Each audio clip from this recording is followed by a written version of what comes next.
Hey Mo, welcome to the show. Hey, thanks for having me. I appreciate you coming on.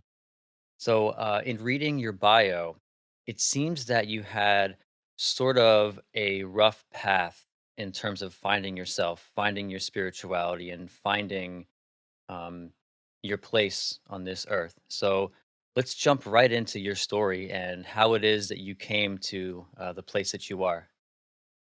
Well, as many people in Egypt, for example, and in the Middle East at large, they were born and raised to be a Muslim. And that was pretty much what happened with me. I was born in a poor family, as cliche as this sounds. Um, and some way, I don't know why exactly, the starting point, I was not really caught up with how can I make as much money as possible, that sort of thing, which is pretty natural for someone in that kind of an environment, someone in that kind of a situation. But for some reason, I've always been distracted, so to speak, with the metaphysical aspect of existence. Of course, at that point, I didn't even know what metaphysics is in the first place, but I've always been the kind of person who's constantly observing and questioning everything around him. And that started off very early in my life. It was actually kind of annoying for my parents because I was asking about things that were not meant to be questioned. And I was asking about things that they never thought of their answers in the first place. Right. So they kind of disliked that and they tried to out of love, but with a little like poor wisdom, they try to suppress my curiosity in the sense of blaming me, making me fear the consequences of it.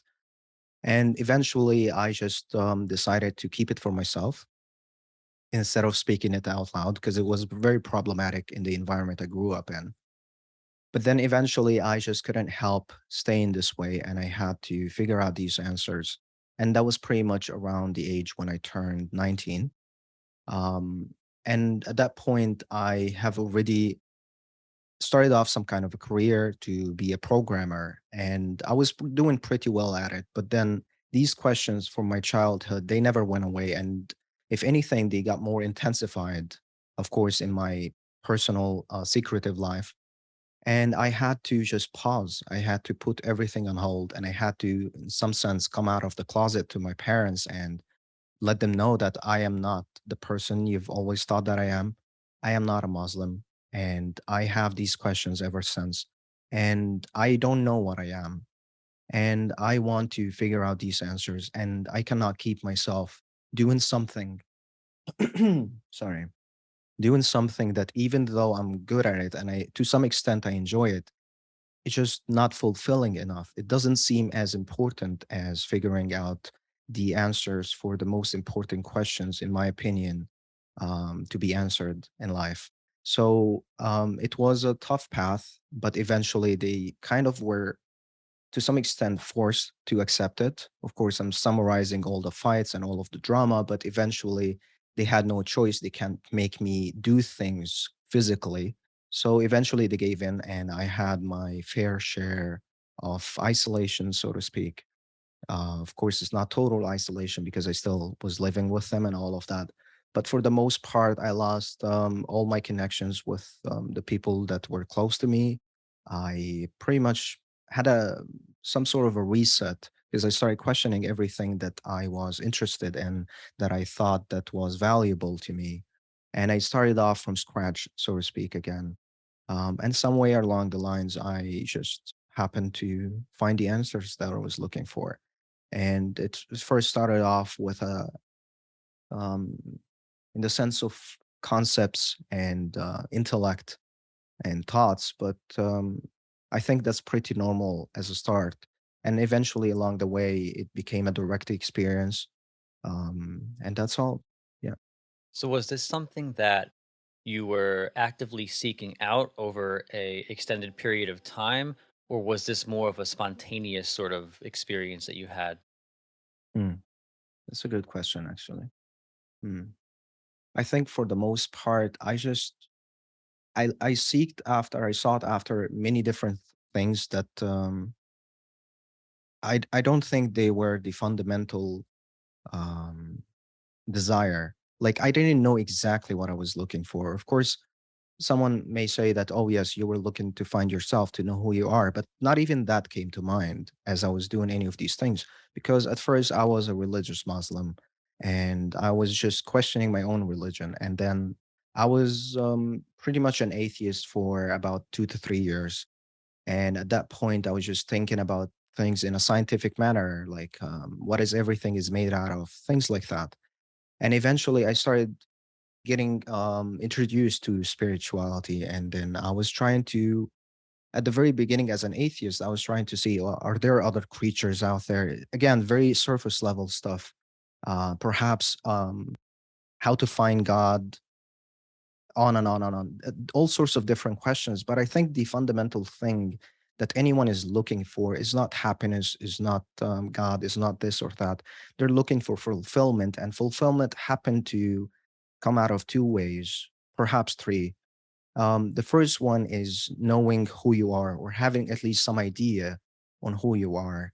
And the other one comes from doing the things that expresses the idea that you are. And the third one, perhaps from supporting other people in an intentional sense, right? So I think that was pretty much what was going on in the background, um, you know, of my search. Yeah, Mhm.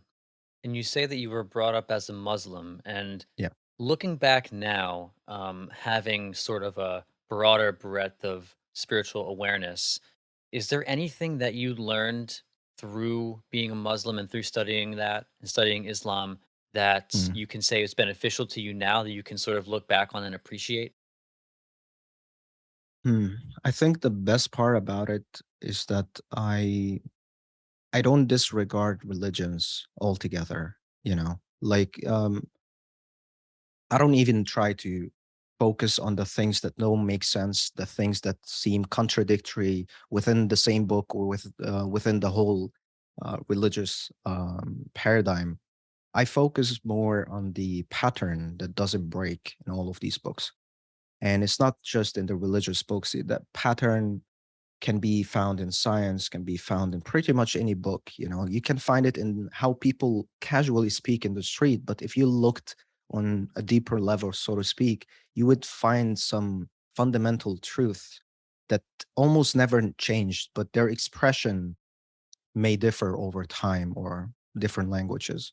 So I think that part is, like, I have no regrets over it, even though it was somewhat of tough period on me. But I don't regret it. I learned a lot from it. I still read through the Quran, but not just the Quran. I have also, right next to me, I have the Bible.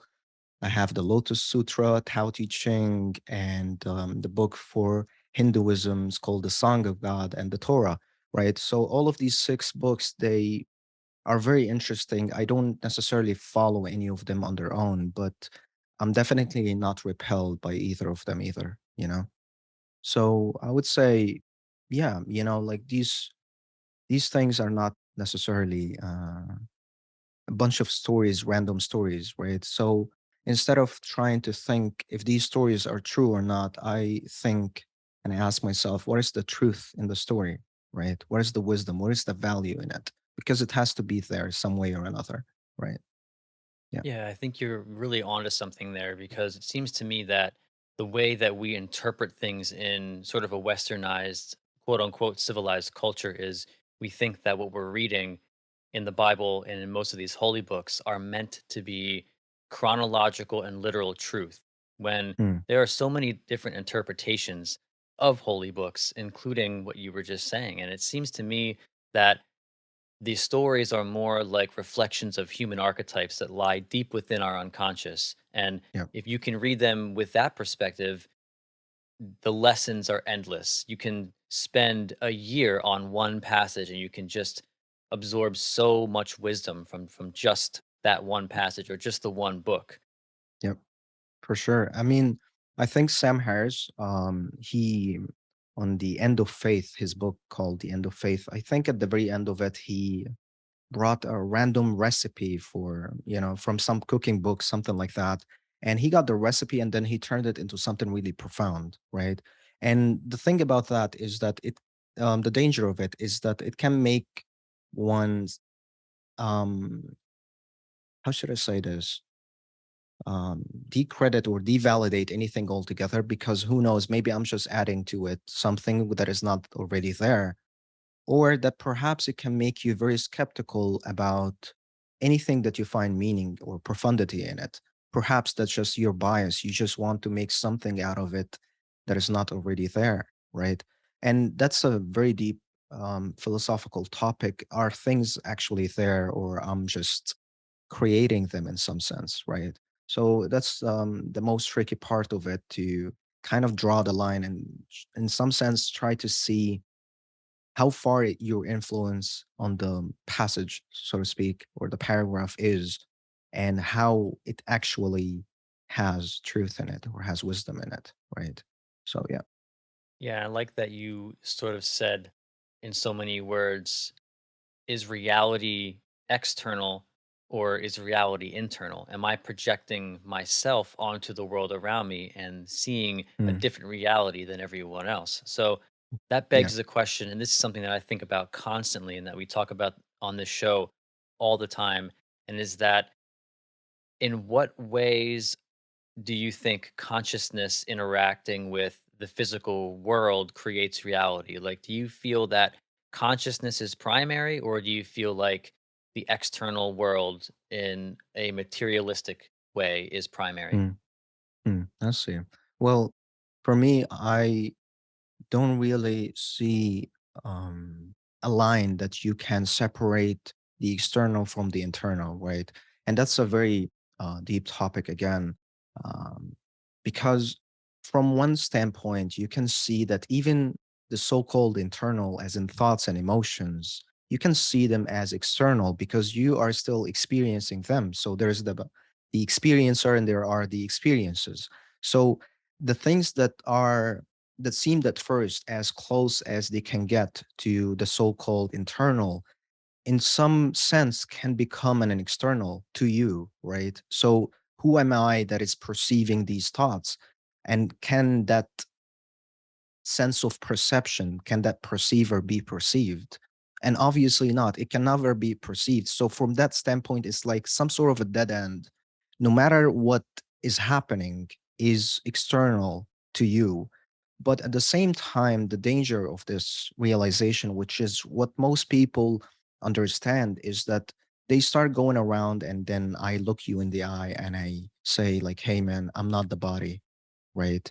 And that's from this standpoint that I just explained. But the funny part about it is that when I say that I'm not the body, you just witnessed a body saying it's not, right? Because again, it's just one fundamental question.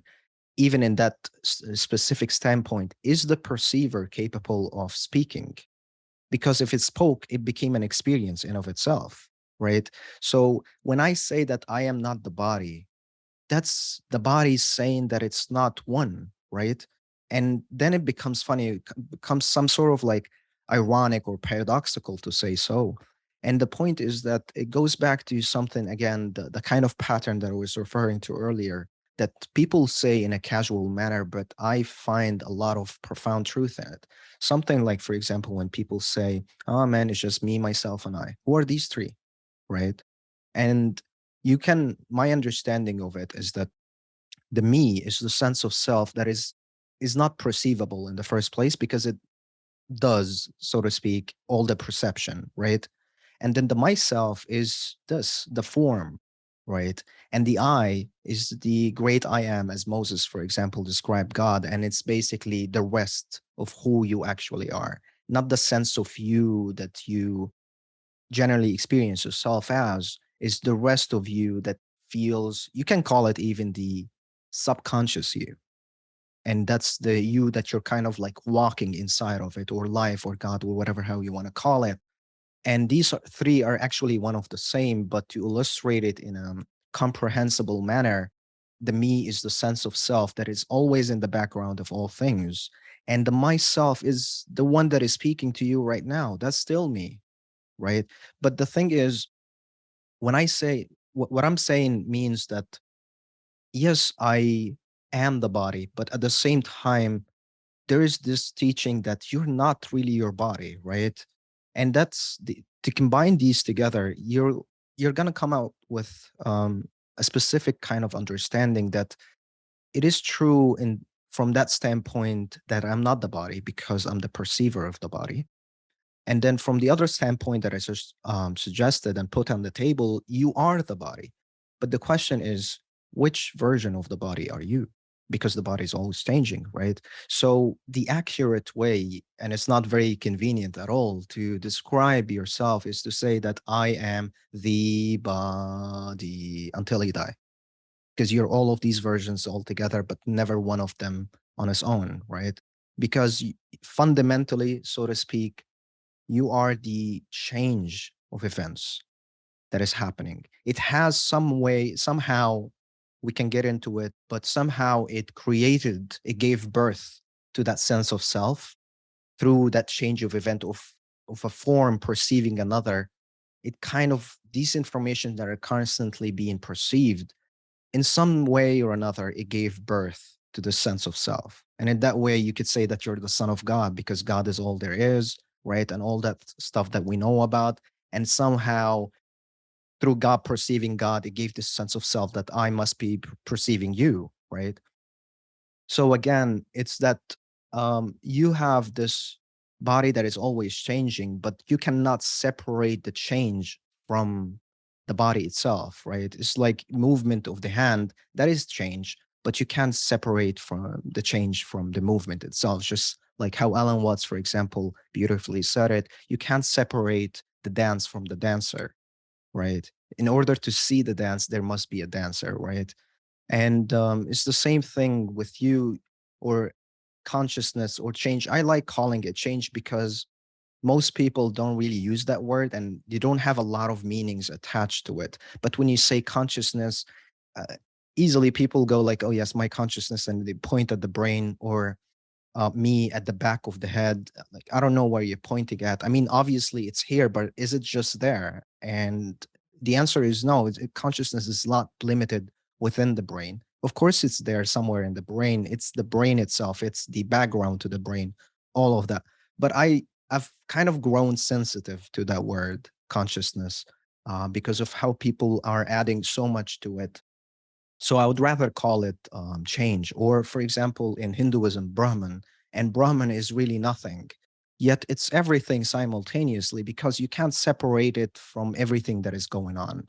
You can't have an object and then Brahman on the side.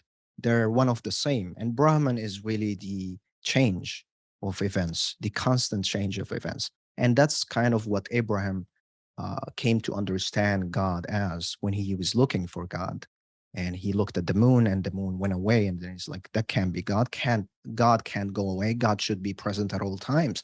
Maybe it's the sun, it's much bigger, it's much brighter, but even the sun went away. The planets, the stars, everything around him, including his own body, is changing. What is the only thing that doesn't change? That's the only thing that never changes. It's constantly happening, and that is you. It's just very almost impossible to grasp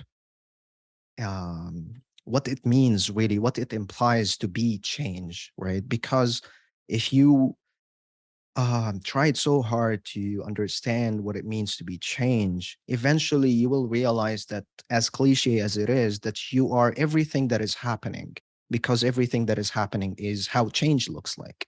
It just doesn't look like anything in specific. Anything that happens is change, and that is you, right?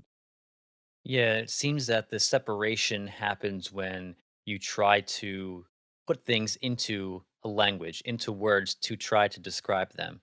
Yeah, Um, and to me, you're taking something from a state of change and you're trying to describe it in a state of it being static, because language yeah, is static. When you have yes, a description of something, you're taking it out of reality and you're making it static.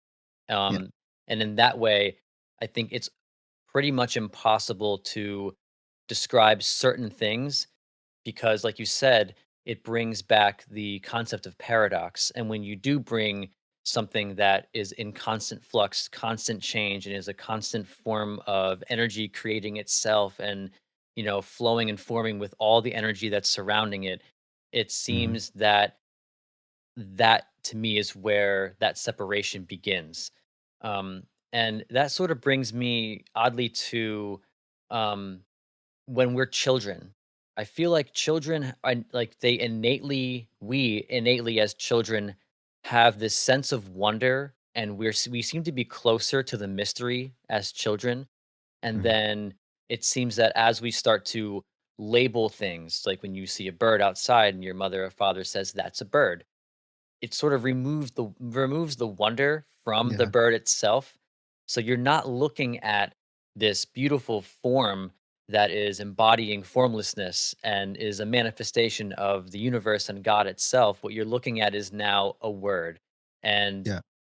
a word consists of letters. And again, like it's this whole notion of taking something, breaking it down into pieces, describing each piece, and then sort of claiming ownership over it and saying, now I know Mhm. what this is. Let's move on to the next thing. When there Yeah. is an infinite amount of wonder in every inch of this world and every neuron and every neutrino in this universe. Yeah, for sure. Yeah. I mean, the something that is commonly experienced within the so-called mystical experiences is that you like, for example, on psychedelics, right? Only experienced with truffles so far, and I've only done it recently. I've had my fair share of weird, so to speak, experiences before that, but it was my first time. It happened very recently, and I expected, like, with all the things that I understood, I expected, say, for the experience to be as real as 10 out of 10, and the experience exceeded my expectation far more than that, because it didn't feel like a high, like, aside from the trippy stuff, aside from the visuals, right? I wasn't in it for these things, to be honest with you, but it just felt like you're looking around, everything is pretty much as it is. It just feels very alive out of the sudden, right? And the thing is, what happens in that moment is that there are all sorts of terms, labels, and meanings floating around, so to speak. And in that state of consciousness or state of being, these labels that are floating around suddenly fall down. So it's kind of looking at a reality with no filter in some extent. And then suddenly you start seeing things not as what you thought they were, but without any thought altogether, just without anything added to them. You're just perceiving them as clearly as possible. And when you do so, you're going to start seeing the obvious, that everything around you is life. Because how can you be somewhere where life isn't? Right.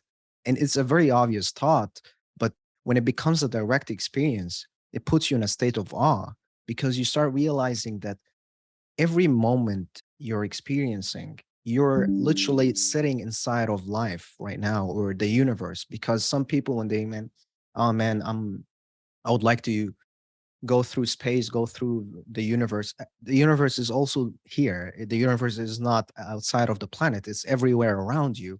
And then you suddenly become aware of it, how it's constantly surrounding you all the time. And of course, I'm talking in the sense that you are separate from it, right? And then at first, it feels, without any, so to speak, ego death or any of that stuff, simplistically put, at first it feels like you're sitting inside of it. It's surrounding you all the time.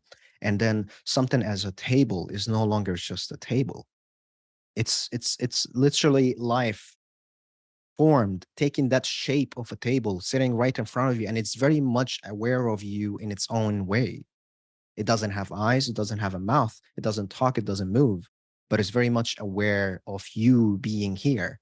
And in some way, it feels like you're inside a mind altogether. And it's not just a room you're sitting in. This is a mind shaped like a room and has things shaped as a furniture, but that's just the mind.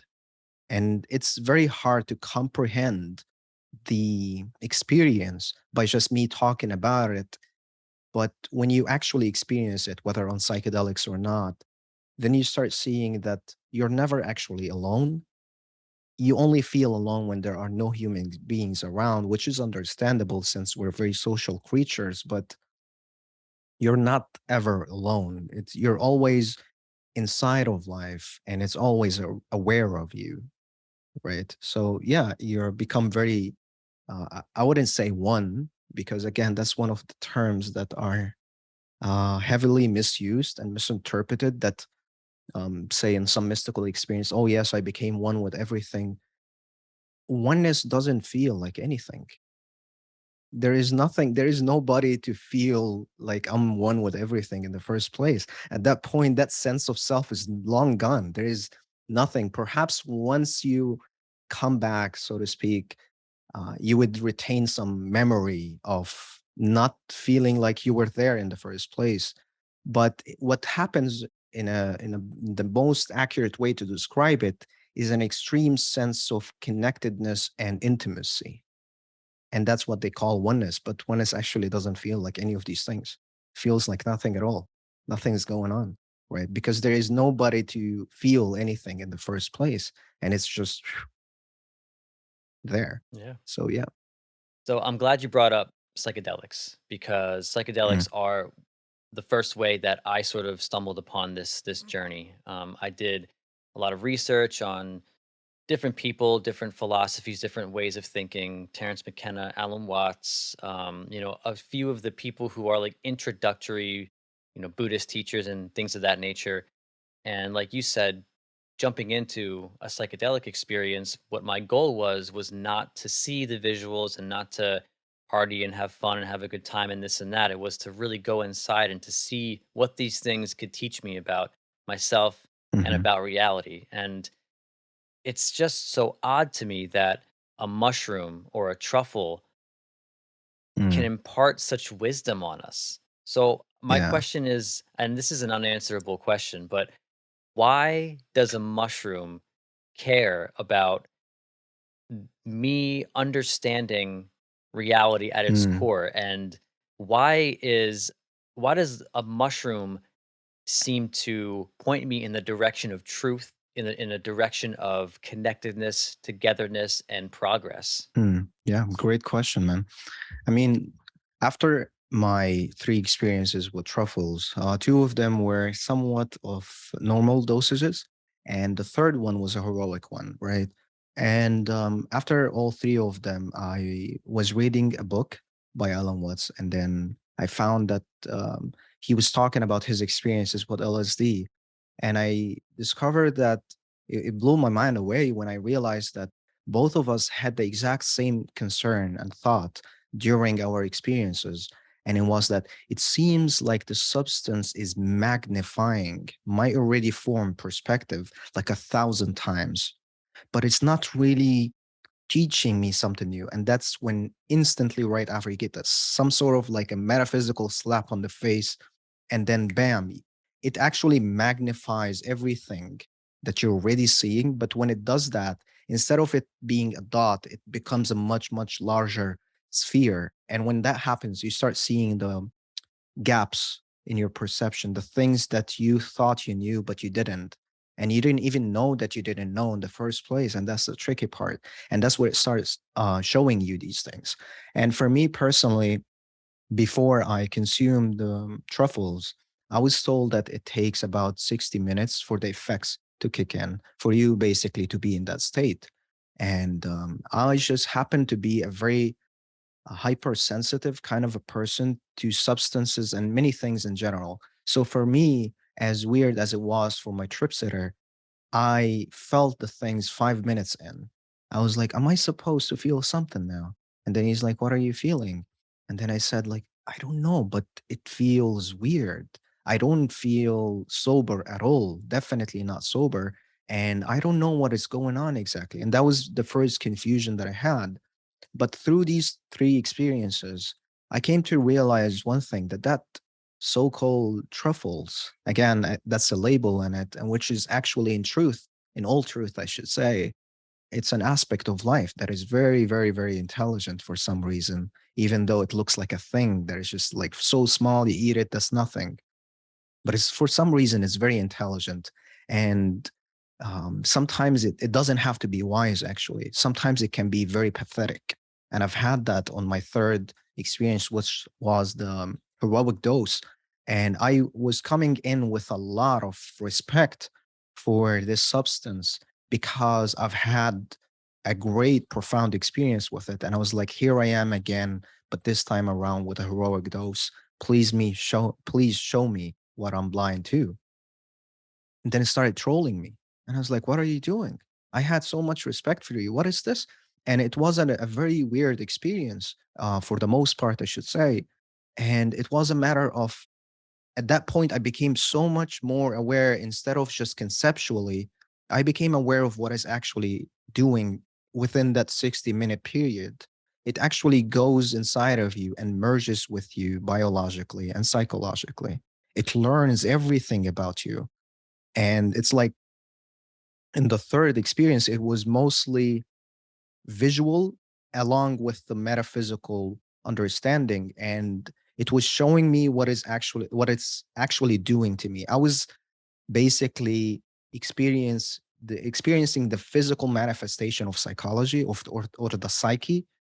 And I know that sounds very weird, but it was basically like a mold spreading out in some kind of a maze. And the maze was basically my psyche or myself.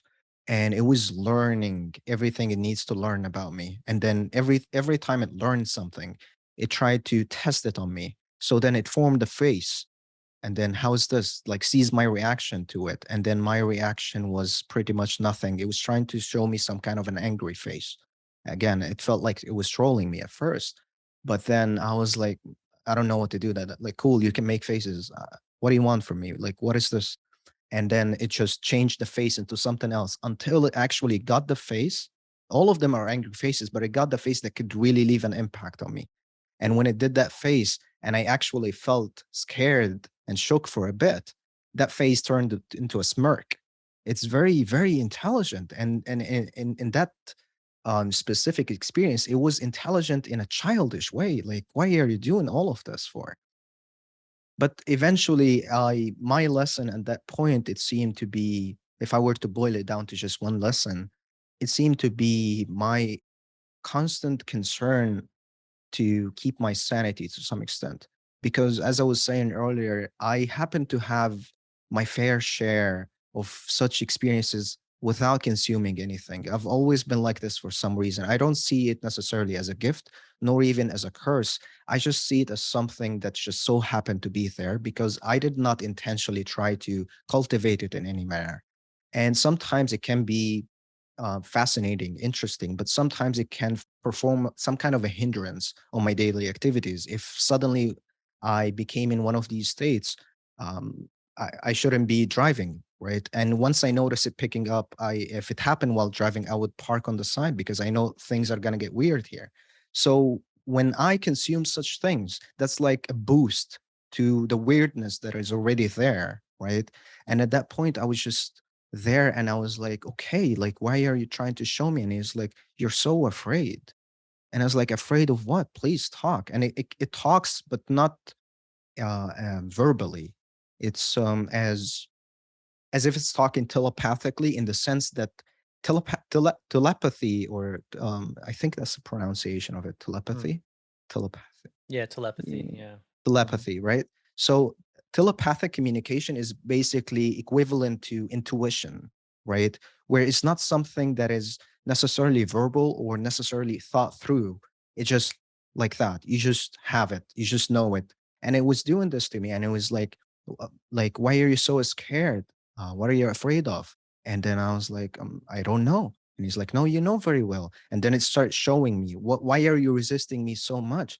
And then I became aware that I'm resisting because I want things to go in a very specific direction. And my direction was none of visual stuff because I was trying to be very firm and productive about this session. Because I'm not seeing it as a way to party and have fun necessarily. I want something really productive out of it. And that was something I was taught about myself, that because after being a religious person and then being an atheist, and then at some point I was a spiritual person, I stopped identified with all of these things altogether because I started seeing how limited these things are. Like For example, and I don't mean this in an offensive manner, but for example, I saw this meme once that really captures the overall kind of relationship between the spiritual people and the religious people. And it was that meme of a fish in a bowl inside the ocean. And that was labeled as religious people, as in being very constricted when they can't swim in the ocean. And then next to it, there is another fish that is not in a bowl, but is in the ocean, and that's labeled as spiritual people. But you do realize that the ocean is still a form. You still have some boundaries, even if they're much vaster space, is still a label. The fact that I can say that, oh, I'm spiritual, or that I can say spirituality, and you would interpret it in specific ways. That's how a dogma is like in its essence, right? You can communicate something, and the other person would get it, but I wanted to basically at some point I wanted to outgrow spirituality in some sense. I wanted to see what is beyond this, what is beyond the inner and the external, and look within. What does it mean to look within, and all of these things together, right? So I kind of formed this kind of sensitivity towards the wishy-washy language, right? And I wanted something more concrete, something more productive. And that was basically what is being taught to me, that you don't have to always have something concrete and productive, that you don't have to always make sense out of things. You can just experience things being kind of chaotic, random, meaningless in some sense, and that's okay. And you can let your sanity go every now and then, because at that point, I was physically unable to move at all, and that was very scary for me. And I won't even say for the ego and all of these things and demonize the sense of self. I was just feeling scared to let go altogether of everything that I cared for, all the people that I care for. I had to forget about them entirely. And I was like, yes, but my friends are very concerned about me. I haven't been moving for like an hour or something. And he's like, nope, close your eyes. And then I was like, fine. And I closed my eyes and I was like, suffer. And I was like, okay. So it was basically a journey to suffer aimlessly without any destination whatsoever, just to suffer for the sake of suffering. And I was like, okay. Because if I didn't agree to that, it would only get worse, because it was kind of punishing me. It was really pathetic in that experience, but it was kind of punishing me whenever I tried to make any sneaky moves to stop it or to decrease the intensity of the experience. Like I was really going at it. I was like, I talked to my friend. I was like, please put some waterfall video on YouTube. He's like, what is that for? So he thought that I was trying to calm myself down, and that's what it understood as well. And it even made me open my eyes, looked at the water, and it's like, huh, water. And then made me close my eyes again. And then it learned everything it needed to learn about water, and started using it in my own psyche. But actually, I wanted to put the water on so that I feel like I need to pee, because when you pee, it can get out or it can become less intense, right? So it didn't know this, but I knew for a fact that I did feel like peeing at some point from all the sounds of water that I've been hearing around me. But I knew for a fact that if I were to get up and to go to the bathroom to pee, it would, because it's perceiving through my senses at this point, there's some sort of like an attempt to merge altogether. And if I did that, it would notice, and then it would kind of like punish me psychologically again. And I was like, okay, I'm gonna just pee myself on the bed, and I don't care. I was in a hotel room, it's not my bed, no problem. But I knew for a fact that if I did, I was fasting for so long, I would barely pee anything, and then it would know and it would punish me for nothing. So I was cornered into giving in. Just, I'm just gonna aimlessly trip in the hippie sense, and that's about it. It felt like a disappointment, and then it started actually getting interesting in the ways that I liked. And that's kind of the backwards law of Alan Watts, but in a some sort of like a direct experience, where the more you try to intentionally have a positive experience, that unintentionally creates a negative one. And once you actually give in to the so-called negative experience, it unintentionally turns into a positive one. So yeah. Yeah, yeah, yeah, exactly. And it seems that when you're in the throes of a come up on these heroic doses, the jestery sort of comic nature of it comes out, like you said, and it seems to Mm, be like trolling you and having fun with you. Um, I've Mm. had plenty of heroic doses where the same thing would happen, and I would close my eyes and see, the beautiful array of colors and shapes and things that you see, from closed eye visuals. And, it represents itself to me a lot of times as like a winking face. Like it'll wink at me and say, like, you really Mm. don't know anything. And it does that in a way to, as you said, to make you surrender to the experience, so it can show you what you don't know, and it can break Yeah. down your assumptions of what reality is and what reality has been. And those Mm. assumptions, even in between experiences, they re-solidify themselves. So if I have an Mm. experience and then 6 months later I have another one, it has to sort of go through that same cycle of beating you down and showing you that you must surrender to what it's trying to show you, and you have to negate the walls of fear that you put up, because we always put these walls of fear up in order to keep something out that we feel is going to like take away from what we already have. We have this Yep. weird sense of like what I have in my mind, or whether it be physically, I have to keep and I have to hold on to with all of my might. And when something threatens that and threatens to show you another way, it's so, so difficult, and I think that's why the phrase ego death comes out of that, because it's, uh it's almost like you're looking at a tapestry that is sewn together, and each quilt is another part of your reality, and another thing that you define as yourself, or that you define as your family, your friends, your hobbies, the things that make you comfortable when you think about what reality is and what is real and what's important. And one by one, Mm. those threads start to just unwind and they just fly away into the darkness. And if Yeah. you can't maintain a sense of calm and surrender through that experience, it does beat you up. It tends to beat you down. And then, like you said, when you finally do surrender to it and just say, okay, I'm not going to be scared of suffering. Show me my suffering. Allow me to suffer and give me what I need. Then it does. And like you said, it gets Mm. beautiful, it gets interesting. And that's where the real work is. Yeah. Yeah, for sure. Yeah. It's very interesting. Like I by far I wouldn't even say I understand what's the because everything in existence is selfish inherently. And I don't see that as a bad thing. If anything, I see it as self-love, just inherent. You can't help it but loving yourself, right? Even something as self-hatred, right? You hate yourself because you want the best. You know that you deserve better and you don't like this about yourself. It's still just a very harsh form, dense form of love, right? You can't help loving yourself. So from that understanding, you can apply the same on anything else, like for example, truffles. Okay, so what's in it for you? What are you trying to get out of this? And I've only glimpsed, I'm pretty sure it's a tiny thing, but it seemed to learn about so much through you. I don't know what it does with that because there's so many missing variables to it. It's a brand new territory for me.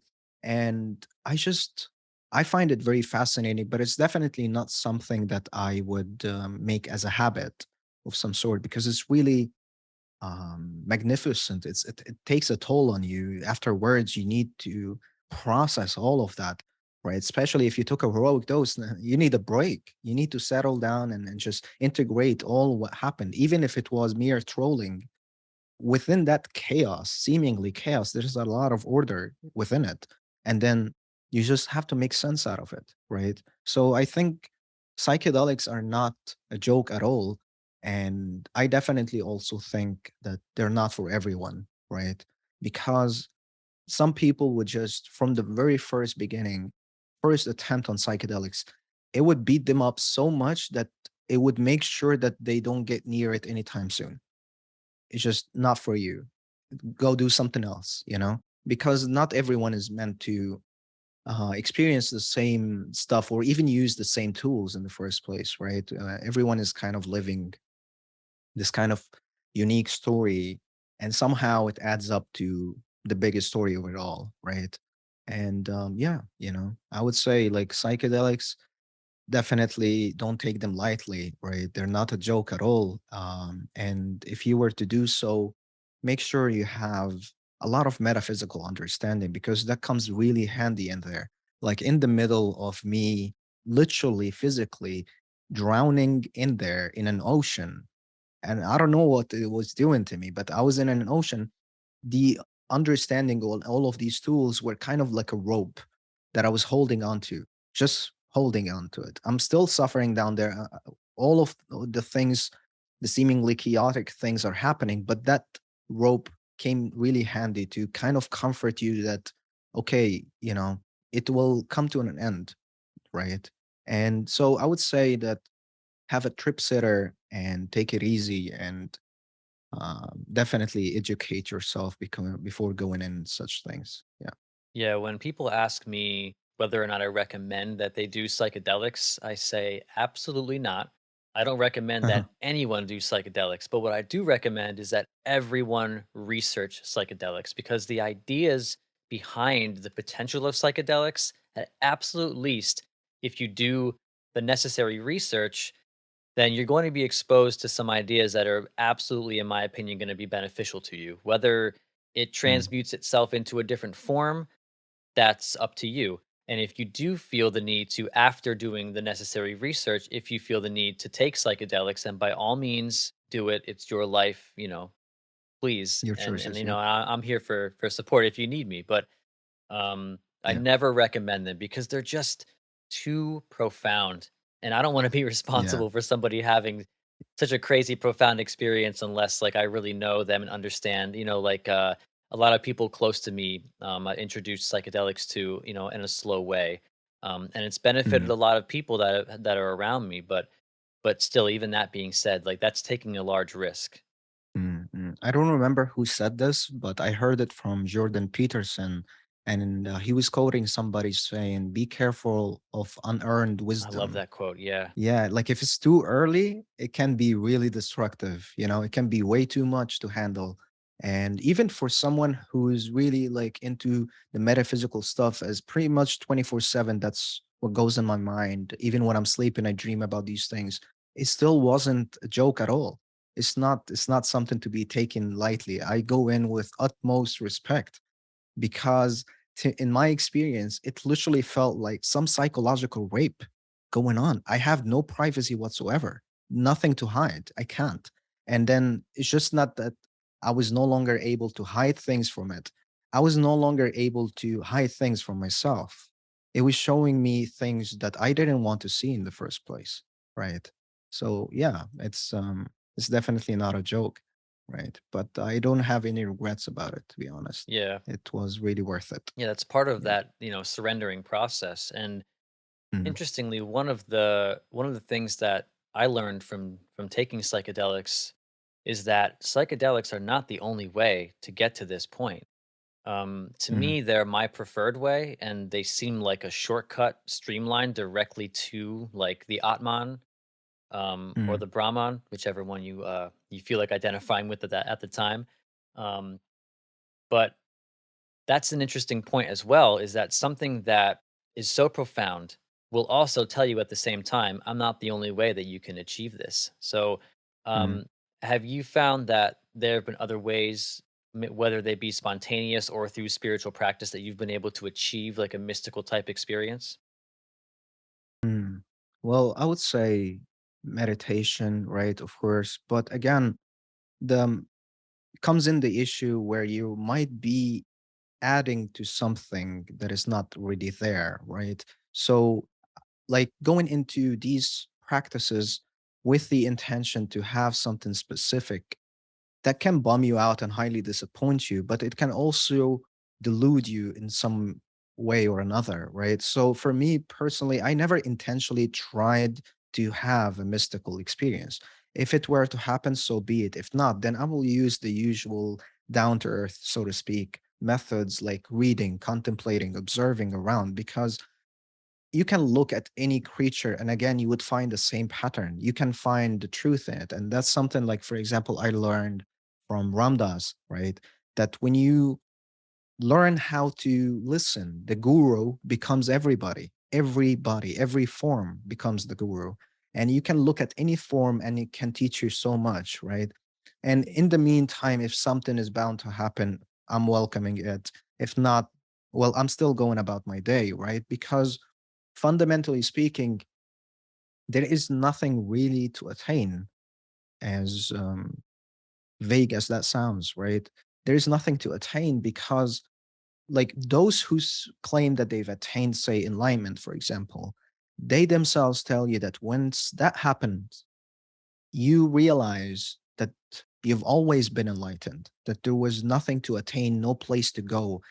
And that's exactly how it is, because something like the name Buddha, meaning the godlike or the awakened one, it stems out of the word Buddha. And that is one who is already here and now, right? And where else can you be but here and now? And thus, by default, you're already enlightened. But again, it goes back to the fashion of spirituality, the dogma in some sense, the very vast dogma of spirituality, where enlightenment is some kind of a checklist. If you match it, you're enlightened. If not, you're not. Right. So again, it goes back to questioning the things that perhaps most people don't question it anymore. And it's, what is enlightenment anyway? And how does it look like? Right. And the thing is, it really is, and that should be the end of the sentence. Enlightenment Mhm. is, right. It's not this or that, it's all of these things together. And I think it's kind of unfair to describe enlightenment as anything in specific, because the whole thing is still going on, it's not done. And as far as we, most of us in these kinds of circles, we believe that existence is infinite, that it will forever keep going. And then the show is not done. So, how can I summarize what the show is about exactly, right? So, as far as you can do, that's something like, for example, Alan Watts talks about, and it's called an extrapolation, where you draw the unknown based on what is already known, right? There might be truth in it, but it doesn't have to be exactly like that if you were to actually go as far, right? So for me personally, I would say just deal with what you have, but don't hold on it as absolute truth, that it will never ever change, because you don't really know, and you don't really want to feel deeply disappointed and have some kind of a serious existential crisis. Although to some extent you need to have something to stand on, at least at first, right? Because otherwise, if you took it to the extreme, you would be kind of a nutcase at that point. You wouldn't be really very much an active member of society, right? And I don't believe that the point is to leave everything behind and go to the forest and into the wild, right? For some people, that is definitely the way to go. But for most people, it is not. And they don't have to do that, right? So I would say just educate yourself, explore, and try to experiment directly and observe even something as mundane as your own room, and just to look at it as much as possible with practice without necessarily adding so much meaning and labels to it.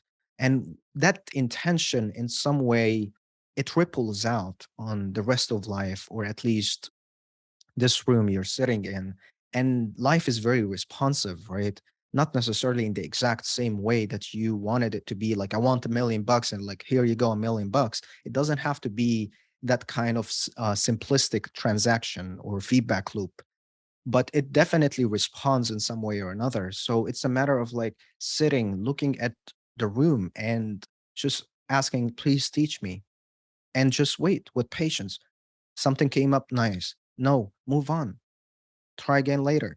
So it can be through these everyday experiences, the so-called mundane ones, without necessarily having to have heroic doses all the time, or to be meditating for hours or fasting for 24 hours a day or something like that. I mean, sure, you can explore these things and you may take that path really heavily and be some kind of a pioneer in it. Sure, go ahead. But I think for most people, they don't want to give up all of these daily experiences and leave their loved ones behind and quit their jobs and do all of these things. Like, I have some sort of a job. Yes, I'm my own boss and all of that, but it's still something that I'm committed to, right? But doesn't hold me back from exploring the things that I genuinely explore. Like, all what I'm talking about right now, these are the things that go in my mind, regardless if there is a microphone in front of me or not, right? So that makes kind of the whole situation makes it a bit more playful. not the sense that it's an easy thing, but it's not that serious either. Yeah. Yeah, and it's a balance, you know? I think if you come from a Western culture and you start to expose yourself to the concepts of enlightenment, you want to jump, head first into that, and you want to sort of negate the rest of your life and what you've been doing up until this point. But I think it's important to realize is that everything is sort of a unity of dualities, a very perfect balance of either thing. And I've sort of abandoned the concept of trying to quote unquote become enlightened, a while ago, because again, something I learned, as you said, from Ram Dass is if you're attempting to gain enlightenment, then you're in the wrong spot. You're standing from the wrong place because it's not something you can attain.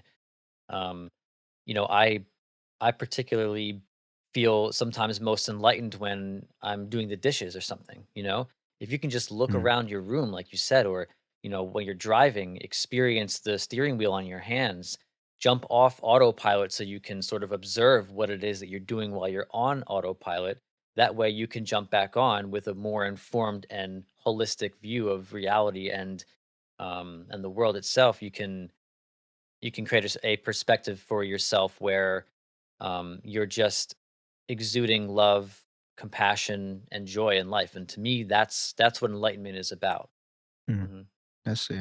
Yeah, for sure, I agree with you, right? So, like, I would say that it's just a matter of paying a little bit of attention. Not that you have to always be attentive and doing things consciously, because there's a lot of value in being on autopilot as well, right? Hmm. Like if you accidentally touch a hot stove or something, it's best to be on autopilot in that case than to be like, oh man, this is hot, I better take my arm away before it burns. Like there is no time for Hmm. this. It's best to just and it's the same thing when it comes to being detached and not identified with anything, right? There is, of course, a lot of value in it, but there is a lot of value in being identified with something. So it becomes a matter of understanding all of these fancy stuff, really understanding them, but then which choice, allowing yourself to detach and attach at will kind of things. Because, like, for example, if I identify as a philosopher or something, right? And if I'm really holding on tightly on this, the downside of it, if I were to play football with my friends, I wouldn't be able to let myself to go fully in it because again, that's a game, it's made up, it's not real. These things don't matter and all of these things. It will take a lot of the beauty away. Yet the upside of it is that, for example, having this identity as a philosopher, it really puts you in that state.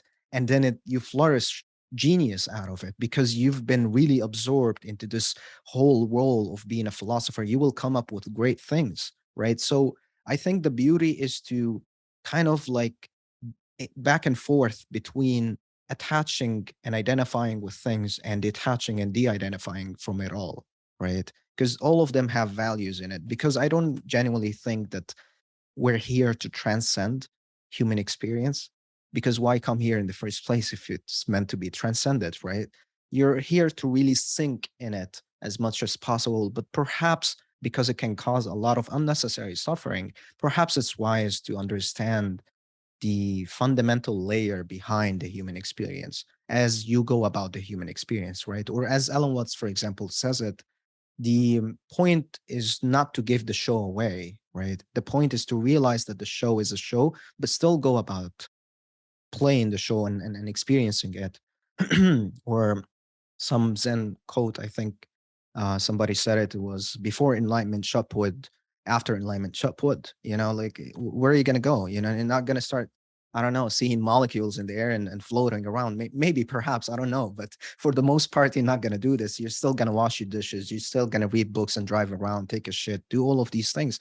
And these things are not mundane. If you had the right understanding, you would see that something as mundane as taking a shit and perhaps even boring, that's actually still creation happening because that poop is food, is a fancy meal for so many creatures just waiting for it down there. And then goes the food chain, these creatures survive and then other creatures eat on it. And somehow along the way, you find some apple to eat. And that started from there, right? Or someone else might eat an apple that came from your poop, right? Not directly, but indirectly came from your poop. So it's not really mundane. You can add a lot of meaning to it.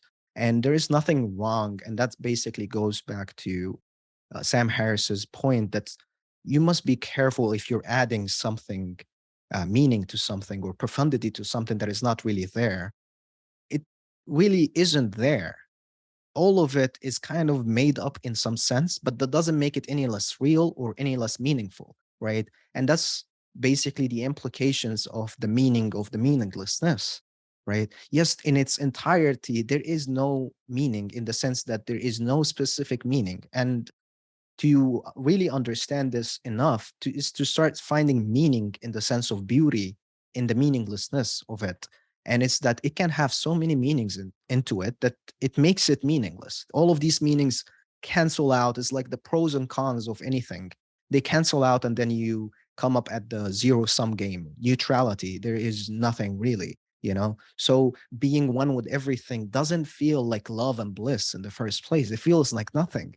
There is nothing to be experienced at all. And the duality and the separation is desired in the first place because you can't experience bliss without non-bliss. Or as Ellen said, you need to hit yourself on the head to feel uncomfortable because it's nice when you stop, right? So through that opposition, it's called the unity of opposition. Through this experiences, the comparison between them, the relation between them, you be able to tell one from another, right? And it's the same thing as if you're constantly feeling happy, constantly having ups.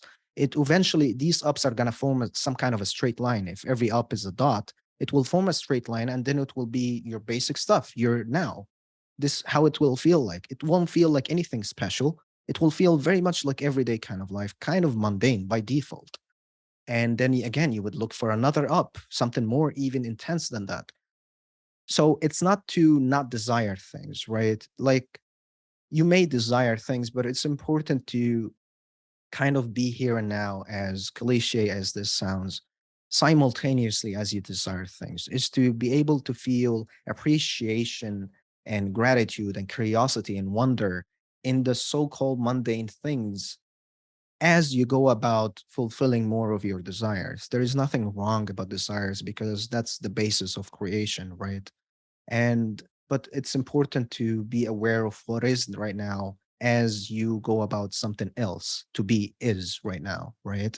So I think the most thing people should be grateful for is the ability to experience any gratitude in the first place, right? Because things will change one way or another, whether in terms of people in your life or in terms of materialistic things. All of these things will change because even you are changing. But something that most likely is going to stick around if you practice it enough is the ability to experience gratitude regardless of what is going on or what you have in that moment, right?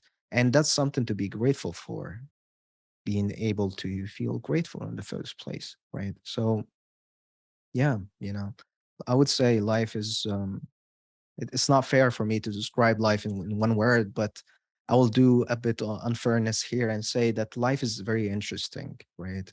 And I don't think it's good. I don't think it's bad. I don't necessarily try to always have pleasant or unpleasant experiences. I just find it interesting and something as the experience of boredom, it in itself can be very interesting, right? And in some way, I don't care if I'm adding to it because that's what must be done. Because, as for example, the